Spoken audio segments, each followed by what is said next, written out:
फिर नीतीश सरकार ने तीसरी बार तुगलकी फरमान जारी की है।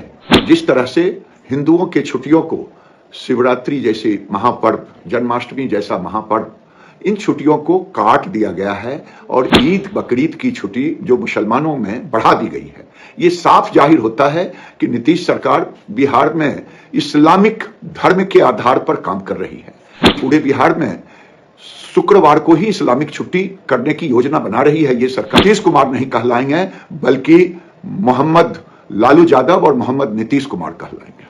बिहार को इस्लामिक स्टेट घोषित कर दिया गया है और गजवा-ए हिंद लागू कर दिया गया है। ये तमाम बातें इस 3 से 5 मिनट की रिपोर्ट में हम आपको बताने जा रहे हैं कि आखिर बिहार को मुख्यमंत्री नीतीश कुमार ने कैसे इस्लामिक स्टेट घोषित कर दिया है। जिन लोगों को हिंदू राष्ट्र पर आपत्ति होती है, आखिर इन लोगों ने इस्लामिक स्टेट कैसे घोषित कर दिया और इससे हिंदुओं पर क्या प्रभाव पड़ेगा, मुसलमानों को क्या मजबूती मिलेगी, ये तमाम बातें इस 3 से 5 मिनट की रिपोर्ट में हम आपको बताने जा रहे हैं। लेकिन नीतीश कुमार के अब इस घोषणा के बाद, इस निर्णय के बाद अब पूरे बिहार में बवाल मच गया है। वहीं केंद्रीय मंत्री गिरिराज सिंह ने भी नीतीश कुमार पर करारा हमला बोला है। आखिर पूरा मामला क्या है, पूरा मामला इस 3 से 5 मिनट की रिपोर्ट में हम आपको बताने जा रहे हैं।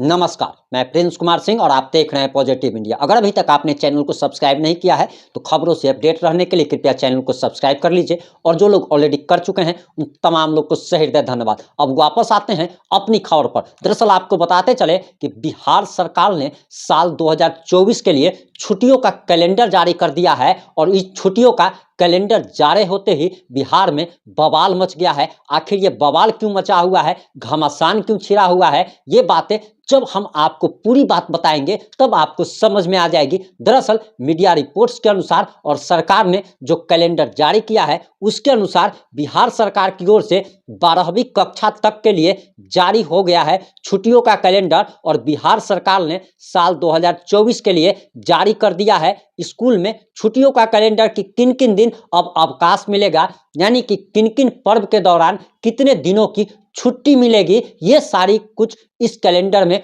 खुलासा किया गया है। वहीं बताया जा रहा कि महाशिवरात्रि, जन्माष्टमी और रक्षाबंधन जैसे हिंदुओं के त्योहारों के लिए छुट्टी नहीं दी गई है, यानी कि अब बिहार में महाशिवरात्रि, जन्माष्टमी और रक्षाबंधन के दिन सरकारी स्कूल में यानी कि छुट्टियां नहीं होगी। सरकारी छुट्टी घोषित नहीं किया गया है और जो छुट्टियां जो दी जा रही थी उसे कैंसल कर दिया गया है, निरस्त कर दिया गया है। वहीं आपको बताते चले कि अब दरअसल बताया जा रहा कि मुसलमानों का जो पर्व जो होता है उसके लिए छुट्टियों की संख्या बढ़ा दी गई है। वहीं बताया जा रहा कि दरअसल ईद के लिए अब 3 दिन की छुट्टी रहेगी। ईद के लिए 18, 19 और 20 जून को तमाम स्कूल बंद रहेंगे। वहीं महाशिवरात्रि, जन्माष्टमी, रक्षाबंधन, तीज, जितिया जैसे हिंदुओं के त्योहारों के दिन सरकारी छुट्टी नहीं रहेगी। वहीं आपको बताते चले कि ये छुट्टियां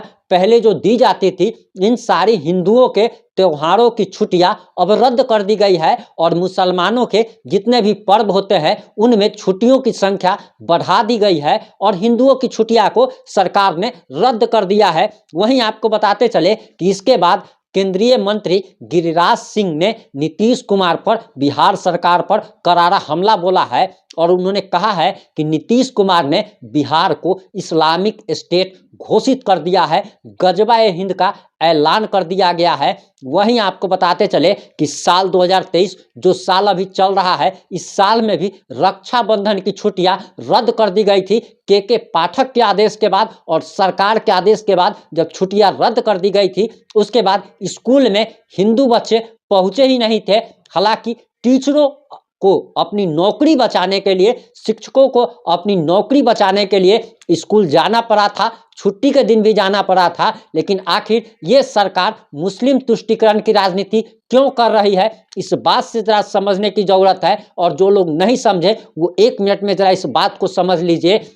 ये सब इसलिए हो रहा है क्योंकि हिंदू सोया हुआ है, हिंदू जातियों में विभक्त है। और आपको बताते चले कि ऐसा नहीं है कि सिर्फ सनातन धर्म में ही, हिंदू में ही जातियां होती है, बल्कि इस्लाम में भी कई सारी जातियां हैं, बौद्ध धर्म में भी कई सारी जातियां हैं, ईसाई धर्म में भी कितनी सारी जातियां हैं। लेकिन उन जातियों के बारे में बहुत सारे लोगों को पता तक नहीं होता है। लेकिन सबसे बड़ी बात तो यह है कि जहां अगर हिंदुत्व की बात आती है वहां पे हिंदू जातियों में बढ़ जाता है। लेकिन वही अगर इस्लाम का देखा जाए, अगर क्रिश्चियन का अगर देखा जाए, बौद्ध धर्म का देखा जाए, सिख का अगर देखा जाए, तो इन सारी धर्मों के लोग जातियों में भले ही कितने विभक्त रहते हो, लेकिन जब बात धर्म की आती है तो ये सभी लोग एकजुट हो जाते हैं। ये लोग चुनाव में एक मुश्त किसी पार्टी को वोट करते हैं, लेकिन हिंदू जातियों में बटा हुआ है। यादव जाति सिर्फ यादव कैंडिडेट को वोट करेगा, राजपूत जाति का लोग सिर्फ राजपूत कैंडिडेट को वोट करेगा,